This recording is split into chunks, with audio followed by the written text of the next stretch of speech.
bu yazılanı. Yaşık tuğan günlerde, tuğmagan günlerde de, vakitli ömürlerde de, ömürlü vakitlerde, vakitli, vakitli, vakitli ömürlerde, ömürlü, ömürlü, ömürlü vakitlerde.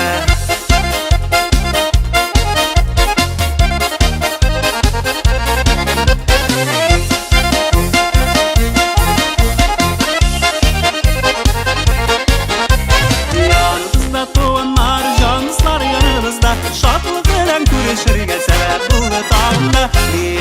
Büyük dağın ormanında jileklek, vağdalar birişmese